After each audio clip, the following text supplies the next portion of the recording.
Hello, friends, and welcome to Adventures in Pixie Land. My name is Amy. I am indeed an ordained minister. We are in Bible study. We are in the NIV, and we will be through 2025. Right now, we are in the book of Genesis.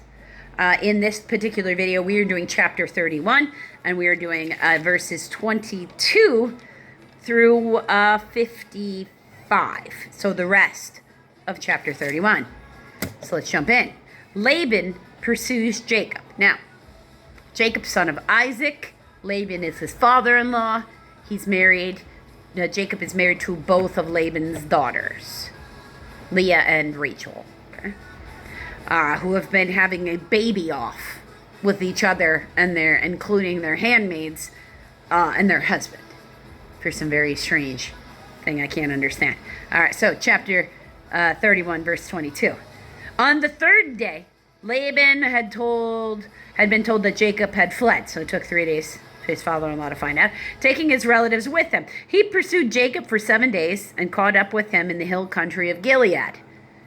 Then God came to Laban the Aramean, in a dream at night and said to him, "Be careful not to say anything to Jacob, either good or bad." Ooh, like, don't touch my boy. Jacob had pitched his tent in the hill country of Gilead when Laban overtook him, and Laban and his relatives camped there too. Then Laban said to Jacob, "What have you done? You have deceived me, and you have carried off my daughters like captives in war. Why'd you run off secretly and deceive me? Why didn't you tell me so that I could send you away with joy and singing and the music of tambourines and harps? Like, you took my daughters and my grandkids and you ran off. What did you think I was going to do? Of course I'm going to follow you. You didn't even let me kiss my grandchildren and daughters goodbye. You have done a foolish thing. I have the power to harm you, but last night God, the God of your father, said to me, 'Be careful not to say anything to Jacob, good or bad.' Now you have gone off because you long to return to your father's house. But why did you steal my gods?" Jacob answered Laban, "I was afraid because I thought you would take your daughters away from me by force. But if you find anyone who has your gods, he shall not live. In the presence of our relatives, see for yourself whether there is anything of yours here with me, and if so, take it." Now Jacob did not know that Rachel had stolen the gods, because he doesn't worship statues, and she's not supposed to be worshiping statues either.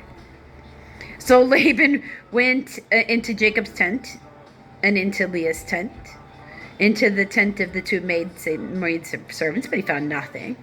After he came out of Leah's tent, he entered Rachel's tent. Now, Rachel had taken the household gods and had put them inside her camel's saddle and was sitting on them. Laban had searched through everything in the tent, but nothing was found.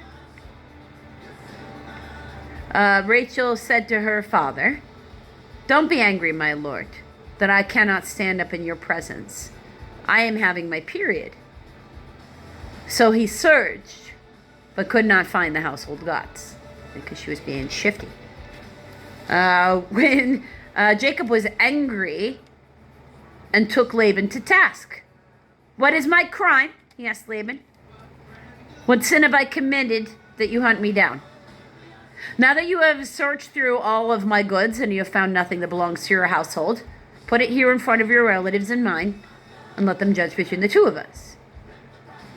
I have been with you for 20 years now.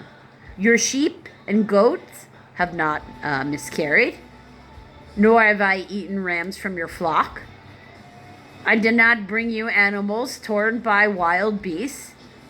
I bore the loss myself, and you demand payment from me for whatever was stolen by day or night. This was my situation.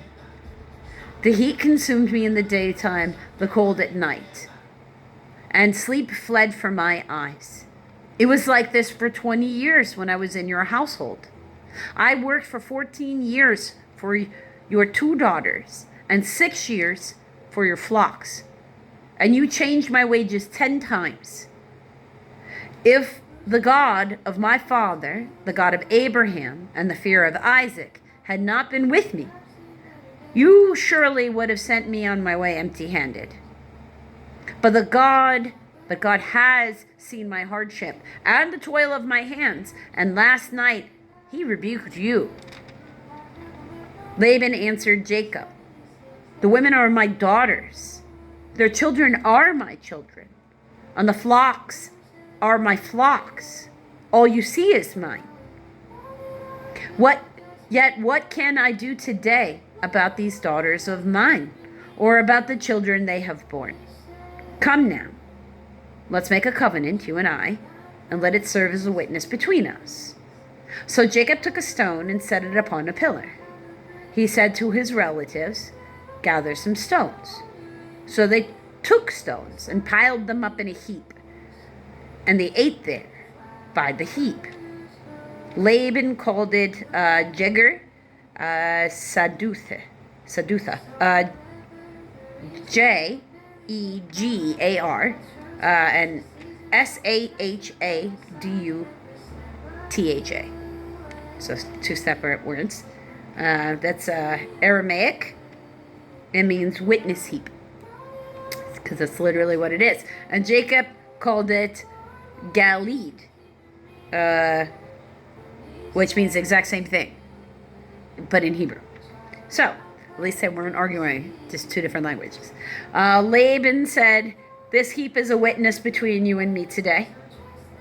This is why it was called Galid. It was also called Mitzvah, which means watchtower, because he said, may the Lord keep watch between you and me when we are away from each other. If you mistreat my daughters, or if you take any wives besides my daughters, even though no one is with us, remember God is a witness between you and me. Ooh. Well, it's his daughters. Laban also said to Jacob, here is this heap, and here is this pillar I have set up between you and me. This heap is a witness, and this pillar is a witness, that I will not go past this heap to your side to harm you, and that you will not go past this heap and this pillar to my side to harm me.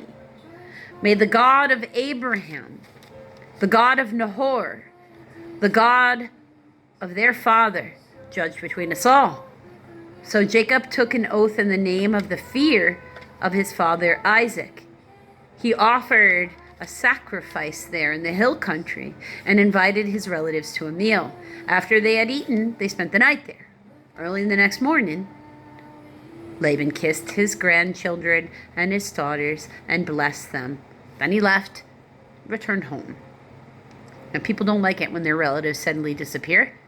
What kind of relatives would they be if they didn't go looking for them in the first place? Like, come on, isn't that what we all do? These days, we at least file a missing persons report. Minimally, we're texting them, are you okay? So different means and modes of communication narrows down the types of responses that you can have. It's really go after them, don't go after them. So what's a dad gonna do? Go after them.